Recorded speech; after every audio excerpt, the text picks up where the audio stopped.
This program is sponsored by EduTantra.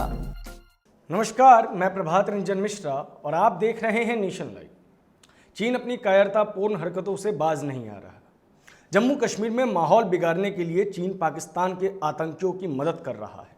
उसके अफसर PoK में आतंकियों से मिले हैं। लद्दाख में सीमा विवाद के बीच चीन अपनी नीच हरकतों से बाज नहीं आ रहा है और भारत उसकी आक्रामकता का जवाब बिल्कुल उसी रुख से दे रहा है जिस रुख से चीन को देना चाहिए। चीन की आर्मी जम्मू कश्मीर में हिंसा फैलाने के लिए पाकिस्तान के आतंकी संगठन अल बद्र को सक्रिय करना चाहती है।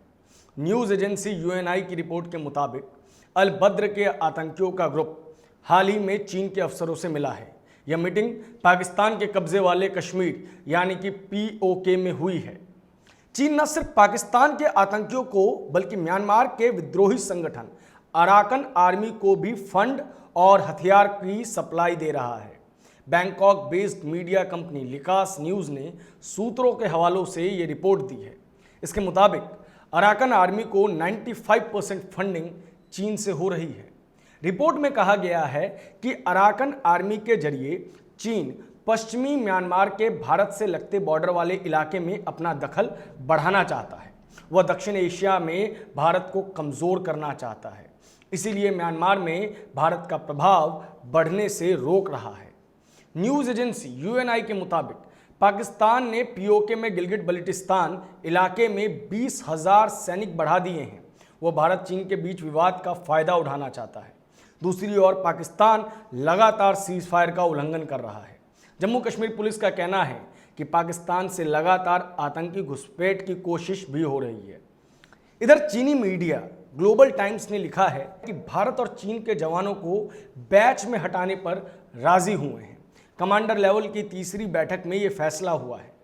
भारत और चीन के कमांडरों के बीच बैठक में तय हुआ है कि तनाव कम करने के लिए दोनों देश अपनी सेनाएं बैच में हटाएंगे।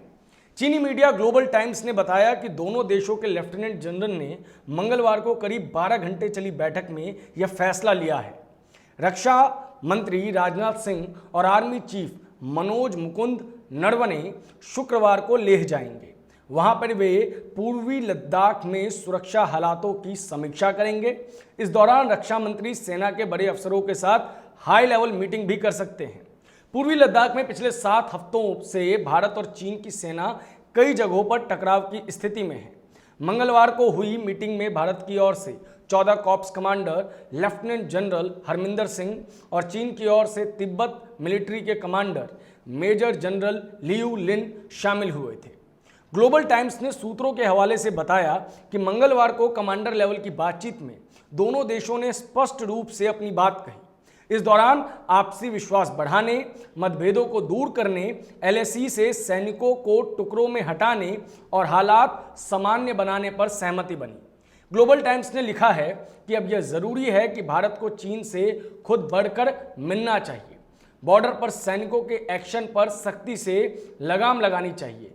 कट्टरपंथी कदम नहीं उठाने चाहिए और भारत और चीन के सीमा क्षेत्रों में शांति की रक्षा करनी चाहिए। चीन के विदेश मंत्रालय के प्रवक्ता झाओ लिजियन ने बुधवार को कहा है कि भारत और चीन ने कमांडर लेवल की बातचीत के जरिए हालातों को सामान्य बनाने में अच्छी प्रगति की है।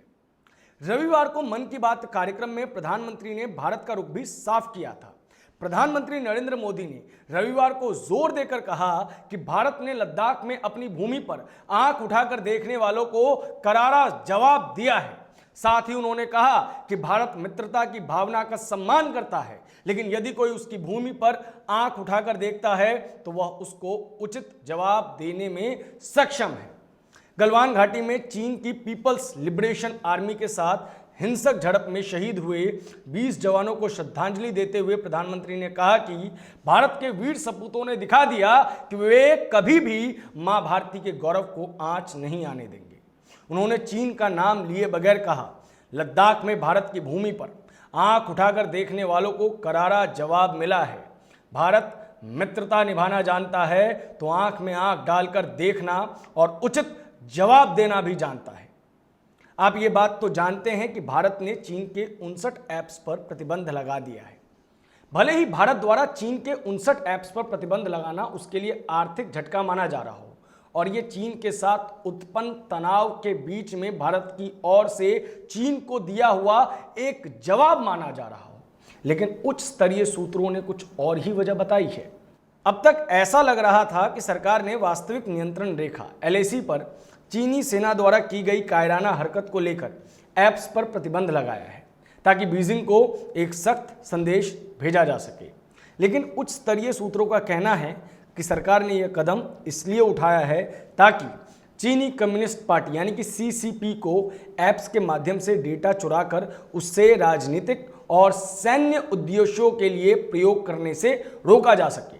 यह निर्णय चीन और उसकी संस्थाओं को भारत में नागरिक संरचना और AI जैसी उभरती हुई तकनीक वाले सेक्टर में रोकने के लिए बनाई जा रही योजना का एक हिस्सा है। साथ ही चीनी कम्युनिस्ट पार्टी की मिलिट्री सिविलियन फ्यूजन रणनीति को विफल करना भी इसके पीछे का एक कारण है।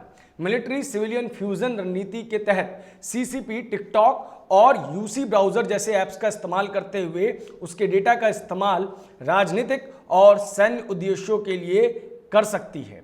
उदाहरण के लिए आपको बताएं कि रिपोर्टों में खुलासा हुआ है कि अमेरिकी राष्ट्रपति डोनाल्ड ट्रंप की हाल ही की रैली पंजीकरणों को टिकटॉक बॉट्स द्वारा हाईजैक कर लिया गया था, जो भारत के लिए खतरे की घंटी है। भले ही भारत ने लद्दाख में उत्पन्न हुए संकट के बाद चीनी ऐप्स पर प्रतिबंध लगाया है, लेकिन सुरक्षा एजेंसियों द्वारा लंबे समय से ऐप्स को लेकर सरकार को सतर्क किया जा रहा था। माओ के समय से ही मिलिट्री सिविलियन फ्यूजन के प्रोग्राम को चीन में छोटे और काफी बुनियादी स्तर पर चलाया जा रहा था, लेकिन वर्तमान समय में राष्ट्रपति शी जिनपिंग के आदेश के बाद इस प्रोग्राम को पीपल्स लिबरेशन आर्मी यानी कि PLA के लिए नई पीढ़ी की उन्नत प्रौद्योगिकियों और चीन के राष्ट्रीय सुरक्षा एजेंडा का निर्माण करने के लिए चलाया जा रहा है। इसके लिए नागरिक प्रौद्योगिकियों, शिक्षा, मनोरंजन और अनुसंधान को एक साथ लाने की परिकल्पना पर काम किया जा रहा है ताकि चीन अपने मंसूबों में कामयाब हो। भारत लगातार चीन पर सांकेतिक हमले कर रहा है। हाल ही में चीन को दोहरा झटका लगा है। BSNL 4G टेंडर रद्द कर दिया गया है और हाईवे प्रोजेक्ट से भी चीनी कंपनियों को बाहर करने की योजना बन रही है। दूरसंचार विभाग ने बुधवार को 4G अपग्रेडेशन के लिए जारी BSNL का टेंडर रद्द कर दिया है। केंद्र सरकार ने BSNL से अपग्रेडेशन में चीनी कंपनियों के उपकरण इस्तेमाल करने से मना कर दिया है, जिसके बाद टेंडर रद्द किया गया। वहीं केंद्रीय परिवहन मंत्री नितिन गडकरी ने परियोजनाओं में चीनी कंपनियों के शामिल होने पर रोक लगाने का ऐलान किया है। गडकरी ने कहा कि कोई चीनी कंपनी उपक्रम के जरिए प्रोजेक्ट में शामिल होने की कोशिश करेगी तो उसे भी रोक दिया जाएगा। सूत्रों ने बताया कि जल्द ही BSNL के लिए नया टेंडर जारी होगा। इसमें स्थानीय क्षमता को बढ़ावा देने के साथ ही मेक इन इंडिया पर जोर रहेगा। माना जा रहा है कि अपग्रेडेशन के लिए उपकरण उपलब्ध कराने वाली चीनी कंपनियों को इससे बाहर रखा जाएगा। दरअसल सरकार ने BSNL के अलावा दूसरी सरकारी कंपनी MTNL को भी 4G अपग्रेडेशन में चीनी उपकरणों का इस्तेमाल नहीं करने को कहा है। गडकरी ने कहा कि हम हाईवे प्रोजेक्ट में उन संयुक्त उपक्रमों को भी ठेका नहीं देंगे जिनमें चीनी कंपनियों की भागीदारी होगी। अगर वो संयुक्त उपक्रम के जरिए भारत आते हैं तो भी उन्हें बाहर ही रखा जाएगा। चीनी कंपनियों पर प्रतिबंध लगाने की नीति जल्द ही पेश कर दी जाएगी। इसके साथ ही सरकार यह भी सुनिश्चित करेगी कि MSME क्षेत्र से चीनी निवेशकों को दूर रखा जाए। गडकरी के पास MSME क्षेत्र की भी जिम्मेदारी है। आपको बता दें कि चीन के साथ जो तनाव उत्पन्न हुआ है वो लगातार बढ़ता जा रहा है। इसका कारण क्या हो सकता है? चीन अचानक इतना आक्रामक क्यों हो गया? क्या वजह है कि चीन इतनी आक्रामकता दिखा रहा है? इसकी एक बड़ी वजह कोरोना है। कोरोना को लेकर चीन पूरे विश्व में घिरा हुआ है और इस वजह से वो काफ़ी परेशान है। भारत भी लगातार अमेरिका के शब्दों का समर्थन कर रहा है और कोविड-19 के लिए चीन को जिम्मेदार ठहरा रहा है। चीन चाहता है कि भारत इस मामले में न्यूट्रल रहे यानी कि चीन का पक्ष ले। शायद ये संभव नहीं है। चीन अगर अपनी हरकतों से बाज नहीं आता है तो हो सकता है कि आगे भारत को और आक्रामकता दिखानी पड़े। फिलहाल चीन कई नई परियोजनाओं पर काम कर रहा है जिनमें से पहली परियोजना ये है कि वो सिंगापुर के रास्ते भारत में निवेश करेगा। इस बारे में जो भी अपडेट्स होंगे वो हम आप तक लाते रहेंगे। इस वक्त भारत की स्थिति ज़्यादा बेहतर नहीं है। भारत हर ओर से सीमा विवाद में घिरा हुआ है।